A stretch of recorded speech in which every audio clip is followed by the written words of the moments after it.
குங்ஃபுங்கிறது code கைட்டுறதுல இருக்கு, code மாட்டுறதுல இருக்கு, மற்றவங்களை பழகுற விதத்துலையும் இருக்கு. இந்த டைலாக் இங்கே கேள்விப்பட்ட மாதிரி இருக்கா? எஸ். மூவி நேம் தெரிஞ்சுன்னா கமெண்ட்ல ஷேர் பண்ணுங்க. அதில் என்ன சொல்லியிருக்காங்க?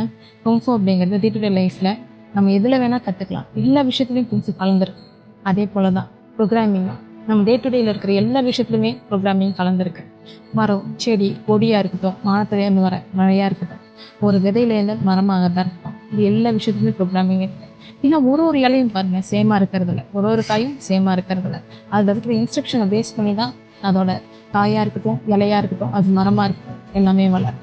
ஃபார் எக்ஸாம்பிள் இப்போ என்ன சுற்றி பாருங்களேன், இப்படி பாருங்கள், இதோட இலை ஒரு டிஃப்ரெண்ட்டாக இருக்குது, இந்த மரம் டிஃப்ரெண்ட்டாக இருக்குது, இந்த இலை டிஃப்ரெண்ட்டாக இருக்குது. ஏன்னா அதில் இருக்க சீடில் இருக்கிற இன்ஸ்ட்ரக்ஷன், அந்த கரஸ்பாண்டிங் இன்ஸ்ட்ரக்ஷனை பேஸ் பண்ணி தான் அது எல்லாமே வளருது. அதே போல் தான் உங்களுக்கு ஃபேஸ்புக் வேணுமா, உங்கள் ப்ரோக்ராமில் இருக்கிற இன்ஸ்ட்ரக்ஷன் அதோட யூனிக்னஸை எடுத்து காமிக்குது. அதே போல் இன்ஸ்டாகிராம் அதுக்கான இன்ஸ்ட்ரக்ஷன்ஸ் கொடுக்கும்.